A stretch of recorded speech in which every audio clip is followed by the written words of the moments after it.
Hi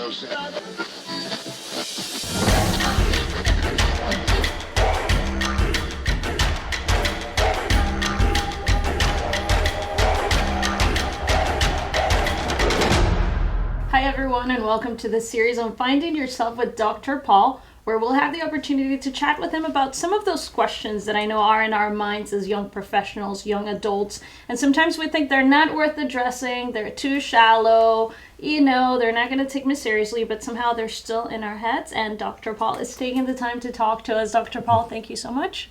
It's wonderful that we can talk to the young people. We have gone through much in life and faced several battles, and we want to share what's in our heart, in our life. So technically what we're doing with this is I'm taking advantage of all your experience and all your wisdom, and we're going to bridge the gap here and say, hey, we can save you some headaches. We're going to help you speed some of these processes by listening to the wisdom of someone who's been through a lot of the same that we have. So the first question we're going to dive right in has to do with something that we deal a lot with, especially this generation. I think you would agree that sometimes, you're always saying you're getting distracted, you're not focused, you don't know where you're going. So what happens when we deal with getting easily distracted by what others have and just getting jealous and just kind of like going off track? Mm-hmm. That's a great question, Maira. I'm reminded of a word of wisdom which Solomon said in Proverbs 27:4. He says, "Anger is cruel and fury overwhelming, but who can stand before jealousy?" Jealousy is the worst.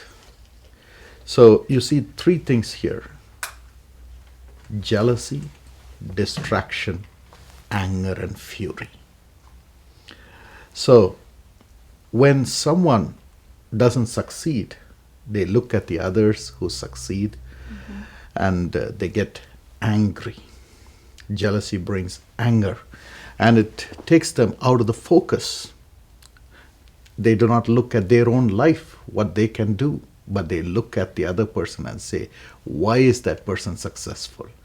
So when that anger comes in, it's like an evil spirit coming into that person. It holds that person and binds that person, and they are not able to move forward. They have sleepless nights. It affects their health. And then they start planning as to how to destroy that other person, or put roadblocks in the success of that other person. We watch that all the time in the soap operas. Of course, we don't watch, but it's there. You watch it on TV with politics. Yes. Yeah. They all the time plan how to cut the other person's leg rather than doing good for themselves and for others. And this is seen in the life of Saul. David, a young boy, came and saved Saul and his country by fighting Goliath. And Saul was so happy until the time came when his own people put David above Saul. David killed 10,000, but Saul only killed 1,000.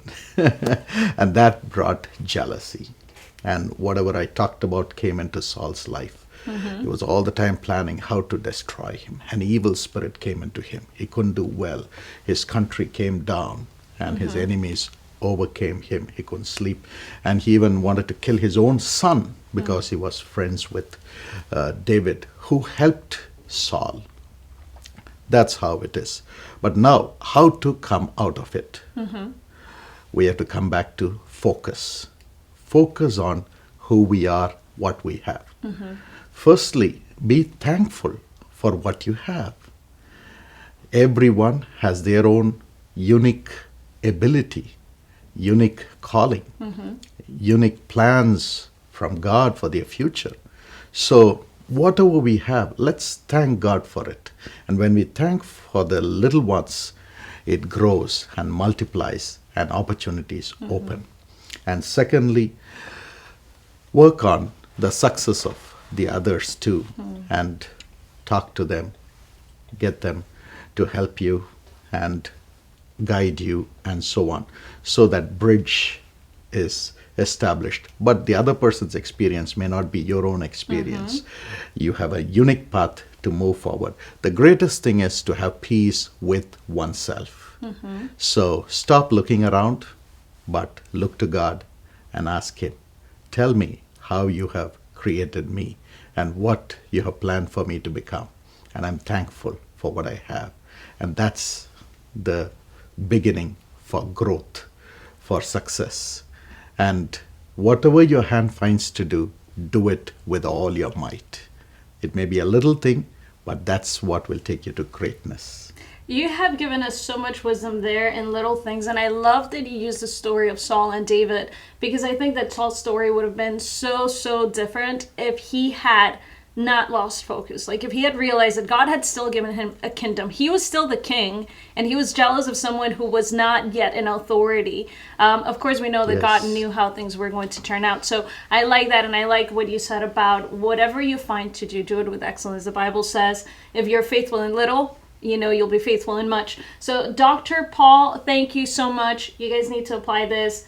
Be thankful every day. Do not lose focus. And just know that your journey is not the same as the journey of the person next to you. You don't know what devils and what fights they're dealing with every day. So we'll come back with more of those questions that are just, tugging at you every day. Dr. Paul, thank you. Before we leave, yes, remember you are a king and you're a queen. I like that. You're a king, you're a queen. We'll see you next time.